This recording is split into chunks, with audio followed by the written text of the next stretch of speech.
আল্লাহকে এইভাবে সেজদা করে দাও।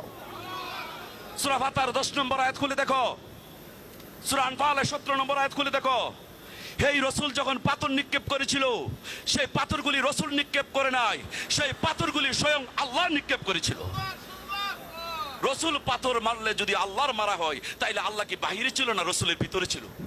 আমি যেন সে পাকপাঞ্জনের আদর্শ থাকতে পারি, আমি যেন সে পাকপাঞ্জনের মহব্বতে থাকতে পারি, সেইটুকু আপনাদের কাছে ভিক্ষা চাই। আপনারা আমার জন্য দোয়া করবেন। আমি বেশি কোনো জানি না, আমি কলেজ স্টুডেন্ট, মনিদ্দু ভাইয়ের দেশের মানুষ। আমি, আমার বাড়ি ব্রাহ্মণবাড়িয়া। আমি আপনাদের কাছে দুইটা কথা বলবো। সেজদার মালিক আল্লাহ। কি বলেন আপনারা? সেজদার মালিক। সূরা জিনের 18 নম্বর আয়াত, আনাল মসজিদু লিল্লাহি, সকল সেজদার মালিক আল্লাহ। সূরা জুমার 3 নম্বর আয়াত, আলা লিল্লাহি দীনু হালিসুন, দিনের ব্যাপারে 100% পাবে আল্লাহ, 1%ও কম পাবে না। সেজদাও পাবে আল্লাহ, দিনের মালিকও আল্লাহ। দিনের মালিক যদি আল্লাহ হয়, সেজদার মালিক যদি আল্লাহ হয়, আমি আল্লাহর কাছে যদি বলি, হে আল্লাহ তুমি কেন বলেছিলে ওয়াসজুদু লি আদম, আদমের নিমিত্তে সেজদা করো। সূরা আরাফের 11 নম্বর আয়াত, সূরা বাকারার 34 নম্বর আয়াত, সূরা কাফের 50 নম্বর আয়াত, সূরা বনী ইসরাইল 61 নম্বর আয়াত, সূরা হিজরের 29 নম্বর আয়াত, বারংবার কোরআনের মধ্যে তুমি কেন বলেছো ওয়াসজুদু লি আদম, আদমের নিমিত্তে সেজদা করো। তুমি বলেছো সেজদার মালিক আল্লাহ, তুমি বলেছো দিনের মালিক আল্লাহ, আলা লিল্লাহি দীনু হালিসুন, দিনের ব্যাপারে পাবে 100% আল্লাহ। তুমি কেন বলো ওয়াসজুদু লি আদম? আল্লাহ বলে দিলেন কোরআনে কত সুন্দর করে, সূরা ইনফিতারের 8 নম্বর আয়াত, সূরা 3-এর 4 নম্বর আয়াত, ফি আইয়ুসুরতিহি মা শারাকা বাকা, আমি আদমকে সৃষ্টি করেছি আমার অবয়ব রূপে। বলুন সুবহানাল্লাহ।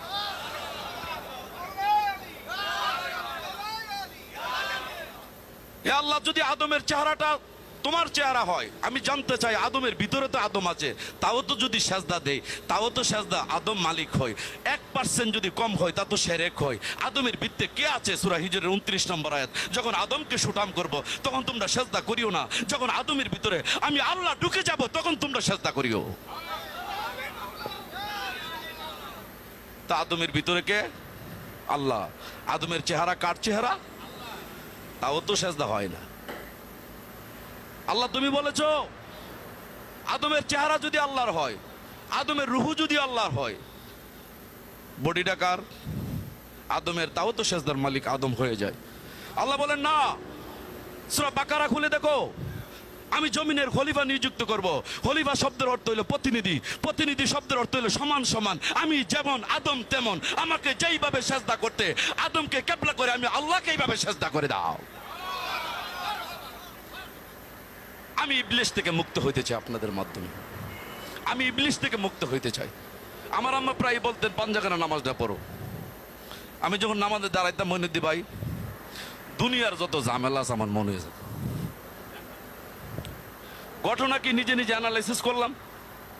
ফুটবল খেলাতে যাই বাড়িঘরের কথা মনে থাকে না, বাজার করতে যাই বাড়িঘরের কথা মনে থাকে না। সত্য কথা বলছি, নামাজে দাঁড়াইলে প্রেম প্রীতি ভালোবাসার থেকে দইরা সব আমার ভিতরে ঢুকে। আমার এই কথা কইতে পারেন আমি নামাজ পড়তাম না, ধর্ম তো এটা অ্যালাউ করবে না। আমি তখন অ্যানালাইসিস করলাম আমি ইবলিস থেকে পবিত্র হবে কিভাবে। ইবলিস বলেছে সূরা হিজরের 41 নম্বর আয়াত, যে আদমের কারণে তুমি আমাকে কাফের বানাইলে, আদম সন্তানদেরকে নানান সৌন্দর্যের মধ্যে ডুবন্ত রাখে কাফের বানাই তুমি, এটাকে বলে অজ্ঞাত কাফের। সে জানি না, তার কাছে লাগবে সুন্দর, আসলে সে কাফের হয়ে গেছে, সে জানে না। তাইলে আমি সেই ইবলিস থেকে মুক্ত হইতে চাই। তখন আমি ভাবলাম আমাদের মূল স্টেশন কোথায়? আমাদের মূল স্টেশন হয়েছে সরকারে দু আলম, দুজাহানের বাদশাহ সেই নবীজি। নবীজি সাহাবাদেরকে কিভাবে পবিত্র করেছে, ওই মেডিসিনটা, ওই বড়িটা, ওই কৌশলটা যদি আমি জানি, তাই তো আমি পবিত্র হইতে পারবো। এখন যদি মনে করেন মইনুদ্দিন ভান্ডারী ভাই, নবীজির কাছে কোনো সাহাবা আসলো, কেন আসলো?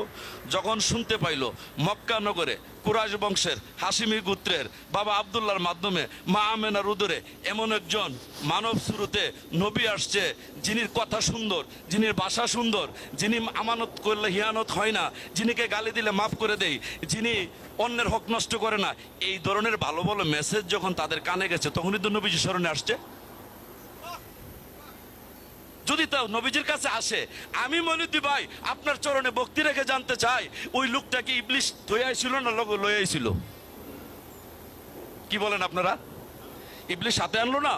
ওই যে আমি নামাজে দাঁড়াইলে ভালোবাসার কথা মন হয়, ওই লোকটা যে ইবলিশ অন্তরে ওয়াসওয়াসা দেয়, আমার মা বলেছেন যে ইবলিশ অন্তরে থাকে, অন্তরে বয়ে বইয়া মানুষের ওয়াসওয়াসা দেয়। তাইলে ওই যে সাহাবা নবীজির কাছে আসলো, নবীজির চরিত্র মুবারকের কথা যখন শুনলো, তখন নবীজির শরণাপন্ন হয়ে গেল।